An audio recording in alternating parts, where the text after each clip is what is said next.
2, 1. Hello, I'm Shawn Panella from We Love Entertainment. I'm here with Carolyn Mclaughlin, President of the Albany Common Council and 2017 candidate for Mayor of the City of Albany, New York. Good afternoon. Good afternoon. We're answering all the emails, we're answering all the messages. We got all these staff members in the background. They're over there doing the same thing that we're doing. How are you doing today? I'm doing very well. We're very busy. And if somebody could, we're keeping this kind of light. Does anybody see my phone over there, Margaret? On that counter over there, I want to share something. You can feel free to just. We have to keep things going because we're very busy. So. Absolutely. Yes, bring it. Please, there. Yeah, you can hand it off to him. Right here. You're asking how it's going? This is how she heard a text message. I am very busy. Right. This is what we're saying. I am very busy. Yes. Right. I appreciate you having a couple moments of your time.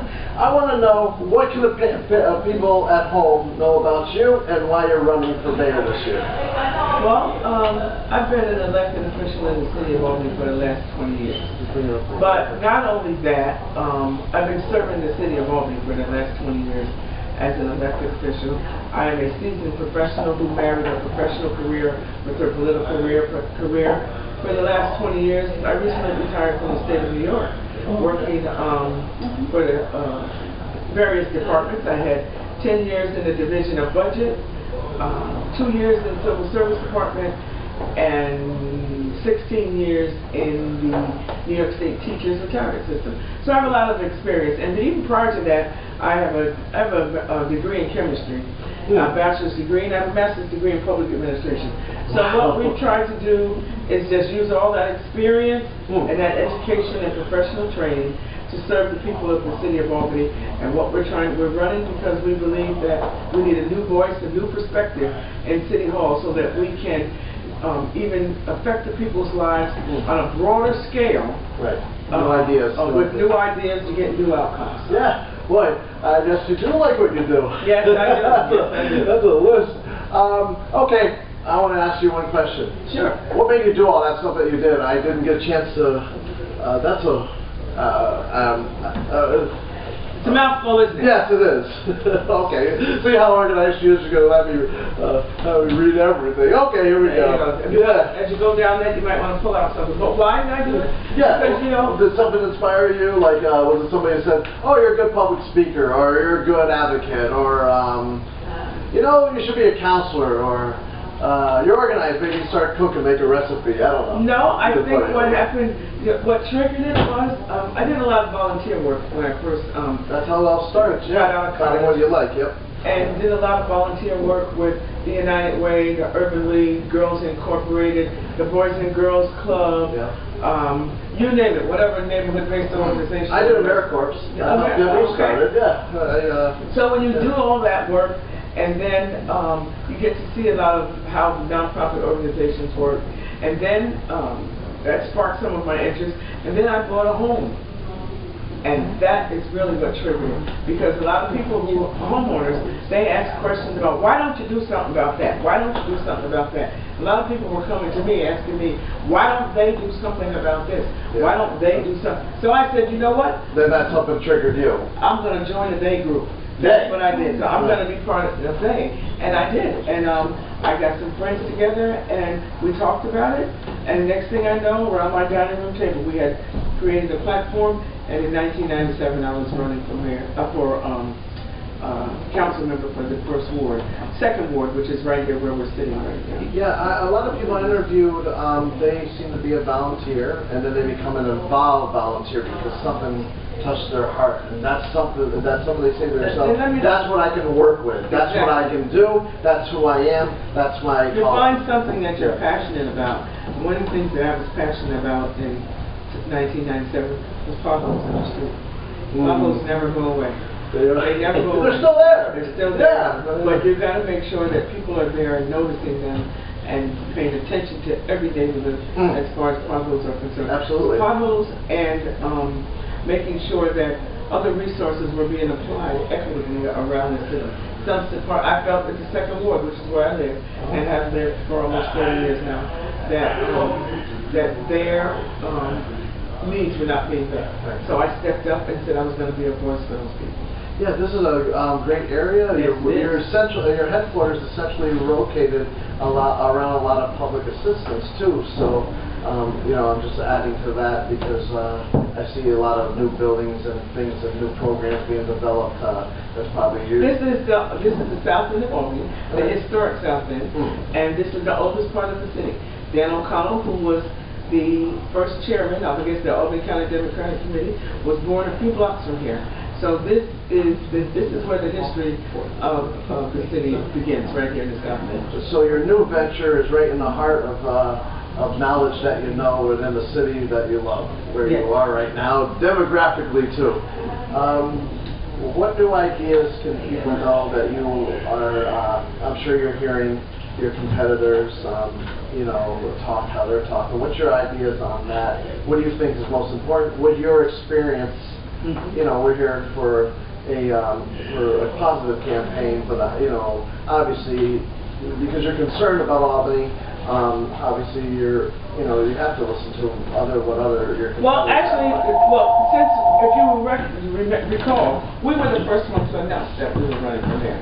Yes, you were. That's right. We announced in January 14th on Martin Luther King weekend. Historically, that's right. I've run for office 5 times. So what we've done historically is... That's on your website, too. Yes. Is to, I'm sorry, she's in the middle of doing an interview. We have a picture of her Martin Luther King right in the background. You can look it up. Yeah, so what I wanted to show you here, when you just asked me was, what are some of the issues that are important to me, what I think the priorities are. So, and the reason I brought up the fact that when we announced our campaign in January, we talked about a number of things. And first and foremost, we talked about the fact that we are a candidate for the whole city of Albany. We want to make sure that we don't represent just one part of the city. We are running for mayor for all the people of the city of Albany. It's not about just Arbor Hill, the West Hill, or the South End. It's about Pine Hills. It's about Buckingham Pond area. It's about the Dunes. It's about every neighborhood. You are Albany. I am Albany, yes. And we're going to represent everyone. Because the issue is that, while each neighborhood is very unique and very specific, there are things that a common thread that runs through every neighborhood. Those common threads are affordable housing, public safety, economic development. These, I don't care where you live, you want to make sure that your neighborhood is safe. A safe city is a sustainable city, is a stable city and a happy city.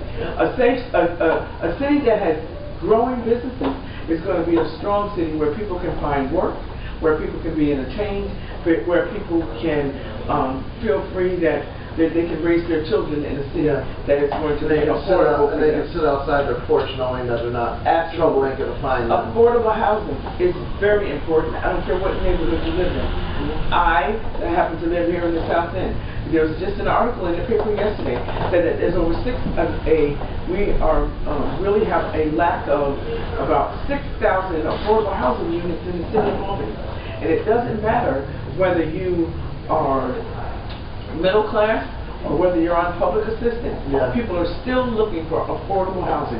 As I tell people all the time, I need affordable housing. I want to be able to stay in the city of Albany. I don't need my taxes to be going through the roof every year, and I'm wondering whether my retirement check or my Social Security check, and I'm thinking of all residents, or whether my paycheck is going to not be enough in order for me to live in the city of Albany. So those are the issues that are important to me. We also are concerned about senior services in our city. Thank you. Hugh Farley was touching on that on our interview with him the other night, and he said that's very important. It's very important because, as you all know, the demographics in our country, even though millennials are a growing number, but the second largest segment of our community are seniors. The baby boomers, and they've all come of age in the last 10 years. So they're all booming, exactly right. But we want them to stay in Albany. We want them to be able to stay in their homes. We want them to be able to stay in the home that they worked for 20, 30 years to buy, and now they're living off their Social Security or their retirement checks. We want them to be able to stay in the city of Albany. So, and then we are the finances of the city, the fiscal stability of the city is a strong priority of ours. And we want to make sure that we are doing everything that we can to make sure that the city is receiving every resource that they need without overtaxing the people. Yeah. To operate the city of Albany. And we believe that there's some revenue streams that we need to tap a little stronger, and some new revenue streams that we need to tap. So we're going to be talking a lot about public-private partnerships, and we're going to be talking a lot about how do we tap into, we're a large hospital community, we're a large university community. We have College of Sales, Science and Engineering, SUNY Poly out on Clay Road. Yes. That is a over $20 billion entity out there. Yeah. And we believe that they can do a little more. They're tax-exempt, and we believe that they can do a little more to help us. Yeah, there's plenty of, there's plenty of big development that could definitely contribute to the people that contribute to them. Exactly. We still have to provide services to them, whether they're tax-exempt entity or not. Over 60% of the property in the city of Albany is tax-exempt. Wow. And here we are. We serve people as best No we stone can. unturned with you over here. Yeah. You did a lot of research on that's incredible, because people need somebody that knows Albany. Not what am I supposed to say? You're saying it verbatim. You're mentioning. I've lived it. Yeah. I've lived it. I'm an Albany native, and I'm very proud of that. And I believe that. So I bring my own experience of growing up here. But then My life experience. I lived away for 10 years. I lived in California, but I came back and I became very active in my community and continue. No matter what I'm doing, no matter what kind of job or title I hold, it's not about the title. It's about what you're bringing to the community and what's in your heart. So I live this stuff. It's in your DNA. It's not. I had an uncle who was head of the Democratic Committee out in Oakland, California. And little did I know when I lived in California watching him that I would end up doing what I'm doing today. So I do think of them, I do. Right. Some people say, oh, there's buildings, vacant buildings everywhere. That's just a small part of every town. There's also development that was in the past and development of the future. You see buildings crumble and buildings built. You see businesses move because they're trying to meet the demographics, and to, like you said, all these, having the right house, having the right home, having the right future, retirement, all that jazz. Has a lot to do with building a foundation. Right. And you said a lot of good examples with that, with your speech, and it's making me think right now. But it's definitely, you got me definitely thinking. I was definitely going to review this video for myself, and but I know a lot of people can review as this keeps growing towards your campaign. You're going to be saying more of the stuff on her website at www.carolyn4albany.com. Go there, you can read more about my background, you can read about the issues that are important to us, you can listen, look at some of the pictures of people that have come out and supported us, and people who believe in what we're doing. More importantly, just get a little history. If you don't know me, there's some history there, but I'd like to think that over the last 20 years with our work that we've done, that we've developed, and I know we have, developed a good reputation as a hard worker and somebody who has the best interests of all of the city of Albany at heart. I've been president. It's my 8th year as president, and as president, you do run in Albany, you run citywide. So I've run like I've been running for mayor for twice already. So we just you're kind of doing it backwards and getting ready for moving forward. Yeah, we're kicking up a notch this time, and we believe that it's just a time, for a new voice, a new perspective, because it's not about me, but it's about what we can do together. Yeah, and you saw it in life experience. Your life experience, you seem like, almost like it's premeditated in the sense that you saw so much to bring yourself to that travel of life that says, okay, this is my next movement. Now, what do you say to, how do the youth or millennials, people like me, that, a lot of people are writing on their phones and blogging on Facebook, they're afraid to have a voice, and from your experience, it definitely is Albany's voice, in my opinion. I like the opinions of a lot of people have good ideas. What do you say to the people at home? Because it's funny, we had our presidential race, and a lot of people that don't know about politics didn't know what they were talking about. We're trying to know what they were talking about. So obviously the youth is listening now. The votes are changing. millennials there's social networking, there's all types of stuff. What is a good idea for somebody to become what you became and develop what you got, your whole list of all your accomplishments that are proof why you're good for Albany? What do you say to the people at home? Well, I hope I'm explaining it correctly. Yes, I do. What I say, I tell people all the time that I believe like there's three kinds of people in the world. People who make things happen, people who watch what happened, and people who ask what happened. Nice. You never want to be in that last group. You want to be a mover and a shaker. You want to make things happen. Right. You don't want to just sit back and watch it happen and then wonder how it's going to affect your life. Mm-hmm. And you don't want to definitely sit there and say, oh, what happened? I didn't know anything about that. You've got to be somebody who makes things happen. And the way you do that is speak up. If you see something, you say something. If something's not fair, you need to speak up. Right. We teach our children all the time. If you see somebody being bullied, say something. Yes. So, you know what? We need to go back to that. You can be bullied in the political world. You can be bullied in your community. Because bullied to the extent that you don't see resources coming your way, but they're all going over there. So that's bullying. That's bullying tactic. So therefore, I'm saying to people, if you see something, you say something. If you don't want to do it yourself, make sure those people who you have voted for, make sure they're speaking up for you. Mm-hmm. Because if you don't say anything, they will always assume that everything's okay. And I'll give you a good example. A couple of months ago, when we're going through a rezone Albany policy now, right. an issue that you came and talked about. Yes. About 2 months ago, when we first got the policy submitted to us to the council, there's a section in there where the tavern owners and restaurants on Lark Street and Madison Avenue area, Lark Street area, there was some rezone in there that was going to require them to close at like 11 o'clock, 12 o'clock, right? Wow. And so they came down in droves. They packed the council chamber. They wanted answers. They had T-shirts. They all wore. Holding line, the whole thing. Supporters of Lark Street. They came and they told us how they felt about that. That it was not fair. It wasn't going to help their businesses. It wasn't going to help the people who work for them. Right. That it wasn't going to help. Then they had ordinary persons who frequented their establishment. Where are we going to go after 12 o'clock? How come we're adults? We should have the opportunity to be entertained in our city. Why would you want to push us to Saratoga or Latham or wherever, some other city, to go out for entertainment? We should have the opportunity to stay open at reasonable hours. So, as a result of that conversation, there was a meeting set up with this committee of people, and there was reconsideration made as to what their hours of operation could be. So, the squeaky wheel always gets the oil.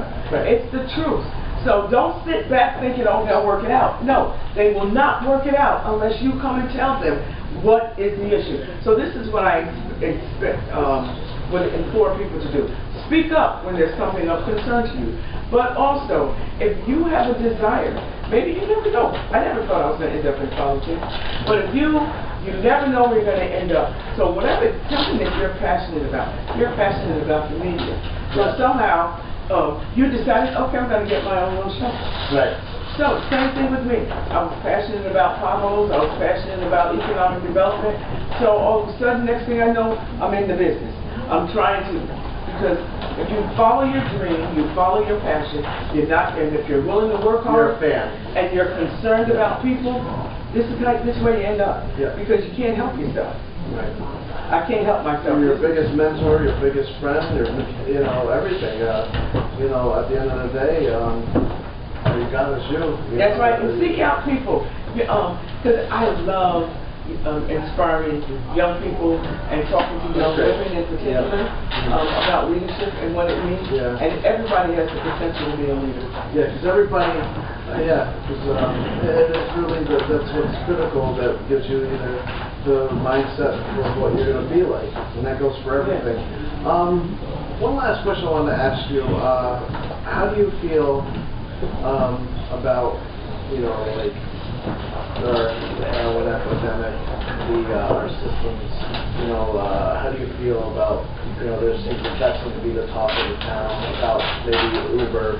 Things like that. Well, those two issues, they're two different issues. They're two different issues. It's a health and safety issue. Yeah. Now, what has happened is there's a lot of substance abuse problems that take place in our city, and all of a sudden, there's a lot of services that are available in our community. Yeah, I see that right down the road. And particularly in this neighborhood, you're right. We actually, in the south end of Albany, we are oversaturated. And some of the residents believe that the south end is oversaturated with all of these programs. But what we like to do, clean and professional. but we want to make sure that people get what they need. Now, Albany County is through their health department, through various services that they provide, and the Sheriff's Department has set up a number of services to help people that are dealing with the heroin epidemic. Yeah. Now, but people have long suffered in these communities with other issues, but all of a sudden, because heroin has come to the forefront. That seems to be the unfortunate headliner. Exactly. So, but everybody, there should be equitable distribution of resources to help people deal with substance abuse problems. Now, I'm looking at this teen journalist or school principal to resign. Obviously, that principal did something. See, those kids can teach you a lesson. That's a story on CNN. Teach you a lesson. If somebody does something wrong, does not treat students fairly, they voice their concern about it. Obviously, we have to see what that story is about, but that caught my eye. But what I'm saying is, so if you feel that something's going on in your community, speak up about it. So, well, what you've seen is a lot of parents who see this are going, you have to do something. But the idea is, with this heroin epidemic, it has reached down into our schools, school-age children. And we are losing lives of young people. Their futures are being cut off because they're dealing with these substance abuse problems. And we've got to make sure. But all they do is label it. They don't manage it. They don't take care of it. They don't stop it. They don't. Why? They give you clean needles to smoke your. There's so many ways to deal with it. Yeah. So and just to make a big shift over to Uber and That gave me some good copy. But like that, you're right there. Boom, got that out. You know what? You're good. You're good. It's a system whose time is coming in the capital. Yeah. Absolutely.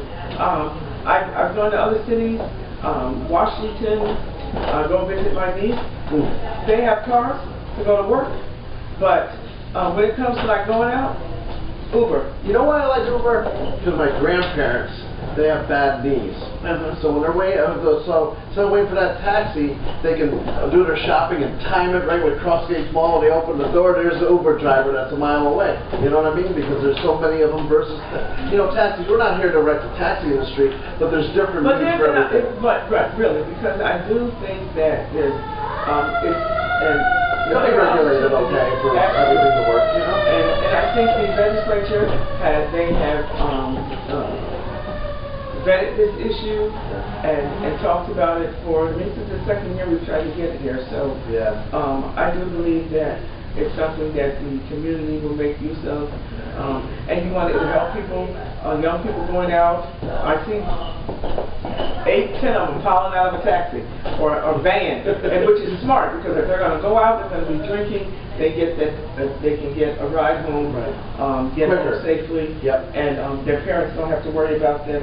And we in the city will know that individuals are not drinking and driving. Right. And another issue too is I was at the Capitol, the LOB building by the well, and I did video footage for the autism.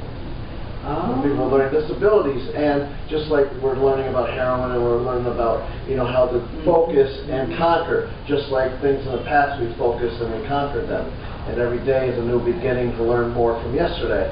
And when I dealt with autism, there are more, because somebody said we need to change this. Look at look how far it's grown. There's endless. Look it up on Google. And because they're modernizing the problem and correcting it again. Now, Assemblyman Santa Barbara has a son who has autism. Absolutely, yeah. And he took this on as a personal issue because it is personal. Right. But his work on it. See, this is how you bring your personal life to this work. And then whatever you're passionate about. But the thing is, he realized if his son, if the issues that he has to deal with firsthand, he knows that other people are going through the same thing. And he might have resources himself, that he can handle it easier than other people. The systems can be so difficult sometimes that people can't manage them. So you have a man like that says, you know what, this is my life's work, and this is my family, so we're going to do, it's not just for his family, but it's for families throughout the Capital District, throughout the state, because the legislation that he put forward is something that will help people throughout the state of New York.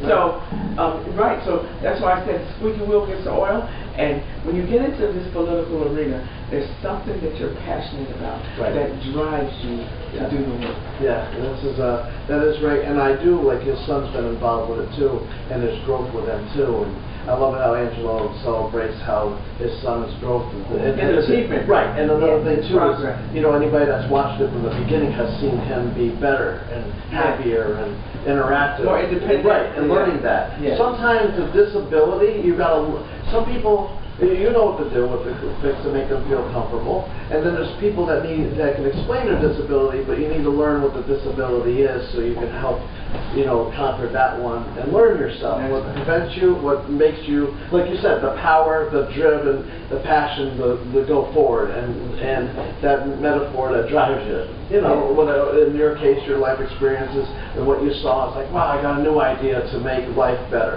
You know? Is there any last words or more words you want to say? Well, I just want to say I thank you for thank you too for giving me the opportunity to talk with you and to share with the community our ideas and what we think is important. And we invite people, like I said earlier, to go to our website www.carolynforalbany.com. Facebook, Instagram, same handle as a matter of fact. Nice. Margaret, can you hand me one of our palm cards so that I can share that? And you go there and just learn more about us, because we're on Facebook, Twitter, Carolyn 4. You can get us with the number 4 or FOR Albany. It'll take you, either one will take you right to our website. And we just want to share some information. This is our just introductory kind of palm card, and we invite you to call our office, schedule some time to sit down and talk with us. If you have a community group you want me to come talk to, feel free to call us. Our number here at the office is 518-729-5277, and we'll be happy to come and chat with you and let you know what we're up to. Our motto is, our new vision for the city of Albany: she sees, she cares, and she responds. I know. Just like she did to me. Yes. So, and I look forward to, over the next several months, continuing to get our word out, letting people know that we're here. And primary day is September 12th, 2017, in less than 5 months away. I know. So we're getting ready, but we most importantly, over those next 5 months, we want to make sure that people get a chance to know who we are, what we stand for, and how we want to assist you as citizens of Albany. Thank you so much for the interview, and I wish you the best of luck. And thank you for your life of interest for the people. You know, it's very it's nice to hear that you did that, and I value that. As a taxpayer and as a citizen myself, So, yeah, anytime. Thank you so much. Oh, that's